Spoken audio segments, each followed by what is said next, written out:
అండి. NS garden and కిచెన్కి స్వాగతం. నేను మీ నసీం. ఈరోజు నేను కాకరకాయ వేపుడు చేస్తున్నాను.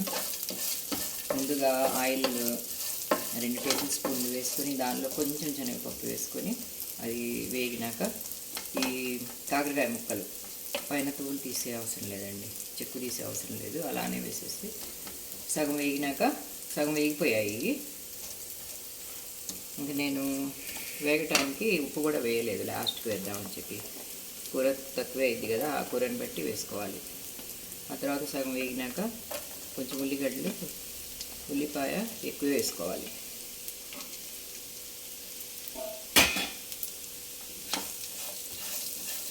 ఇవి కూడా వేగాక ఇవి 2 కూర ఎంత క్వాంటిటీ అయిద్దో దాన్ని బట్టి ఉప్పు వేసుకోవాలి. ఉప్పు, కారం. ఉప్పు ఇప్పుడే వేస్తే ఎక్కువైపోయింది. ఎట్లా అయినా కాకరకాయలో కొంచెం ఎక్కువే పట్టిద్ది. మేము కొంచెం తక్కువ తింటాం అనుకుని నేను వేసుకోలేదు ఇప్పుడే.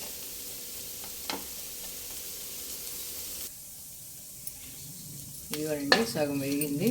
ఉల్లిపాయ కూడా ఇంకా 5 నిమిషాల్లో కూర రెడీ అయిపోతుంది. కొంచెం కారం, వెల్లుల్లి, ఉప్పు వేసుకొని దింపేసుకోవటమే. చాలా బాగుండిద్దండి ఇది. మొత్తం తొక్క తీసి వండితే అంతగా బాగుండదు. నా దగ్గర 5 కాకరకాయలు ఉండే మా టెర్రస్ గార్డెన్లోవి, అవి తీసి వండుతున్నాను.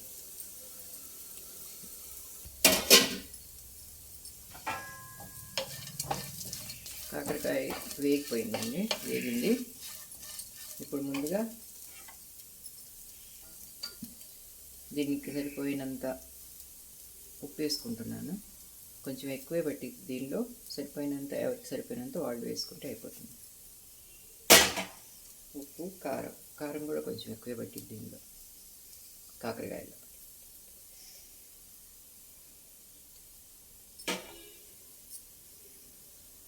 నెక్స్ట్ వెల్లుల్లి కొంచెం దంచుకొని వేసుకోవాలి. లాస్ట్లో కొంచెం కరివేపాకు మసాలా. లాస్ట్లో కరివేపాకు వేసుకుంటే స్మెల్ చాలా బాగుంటుంది. ఈ కరివేపాకు వాసన మొత్తం చాలా బాగుంటుంది. వెల్లుల్లి కూడా ఎక్కువ వేగే అవసరం లేదు, కొంచెం వేగితే చాలు. ఈ కరివేపాకు కొంచెం వేగే వరకు అటు ఇటు తిప్పుకొని మూత పెట్టేసుకోవటమే 1 మినిట్.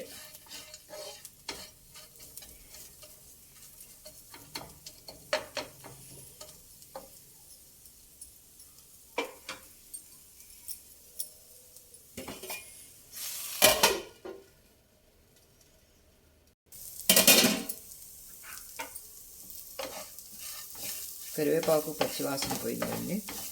ఈ వెల్లుల్లిపాయ కూడా కొంచెం వేగింది, ఇంకా చాలు, ఉడికిపోయింది. ఇంకా ఎక్కువసేపు ఉంచుకుంటే మాడిపోయినట్టు నల్లగా అయిపోయింది. కరెక్ట్గా ఉంది. ఇప్పుడు స్టవ్ ఆఫ్ చేసుకొని వడ్డించుకోవాలి.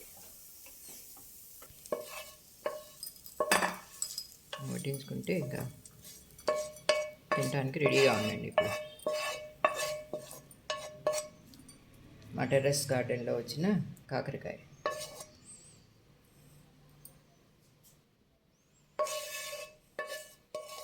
ఐదే కాకరకాయలు వచ్చినాయండి. 5 కాకరకాయలని ఇలా వేయించాను. చాలా టేస్టీగా ఉంటుంది ఇది.